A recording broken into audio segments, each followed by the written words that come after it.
Hello বন্ধুরা, রঞ্জিতার ঘরোয়া রান্নাঘর থেকে তোমাদের সবাইকে স্বাগত জানাই। আজকে তোমাদের জন্য নতুন একটা রেসিপি নিয়ে এলাম, মিনি মোগলাই।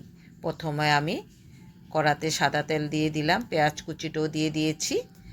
এবার রসুনটা কুচি করে রেখেছি সেটা দিয়ে দিলাম, টমেটো কুচি আর লঙ্কা কুচিটা দিয়ে দিলাম, দিয়ে ভালো করে ভেজে নিচ্ছি। নুন দিয়ে দিলাম পরিমাণ মতো।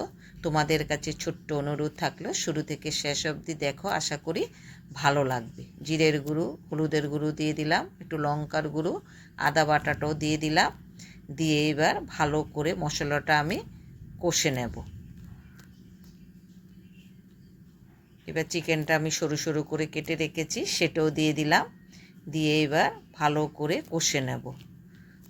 যদি রেসিপিগুলো তোমাদের ভালো লাগে কমেন্ট করে জানাবে, তাহলে খুব খুশি হব।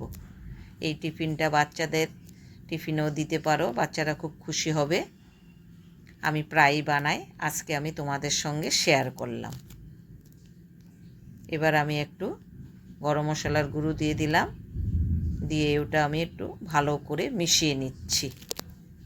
যারা যারা রঞ্জিতার ঘরোয়া রান্নাঘর সাবস্ক্রাইব করোনি, সাবস্ক্রাইব করে নেবে, তাহলে নতুন নতুন রেসিপিগুলো দেখতে পাবে।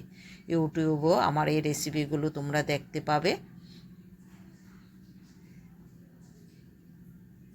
পুরটা আমার হয়ে গেছে, বাটিতে তুলে নিচ্ছি। আর তোমাদের কাছে একটা অনুরোধ থাকলো, সবাই একটু লাইক শেয়ার করে দিও।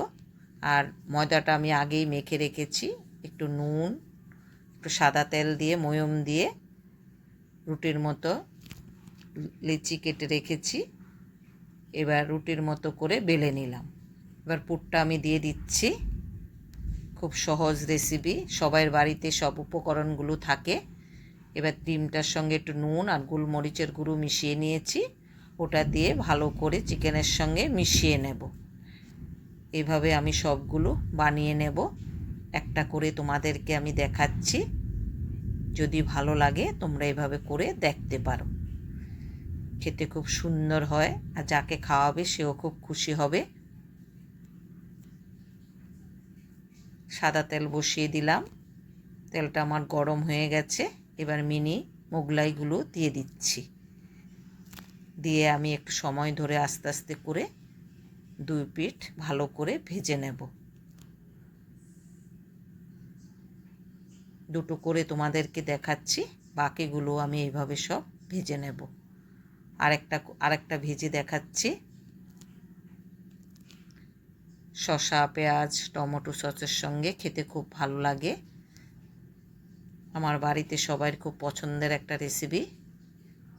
এই টিফিনটা যাকে করে দেবে সে খুব খুশি হবে। এই দেখো, দেখতে এরকম হয়েছে। সবাই ভালো থেকো, সুস্থ থেকো, পাশে থেকো। আর যদি রেসিপিগুলো ভালো লাগে লাইক শেয়ার করে দিও।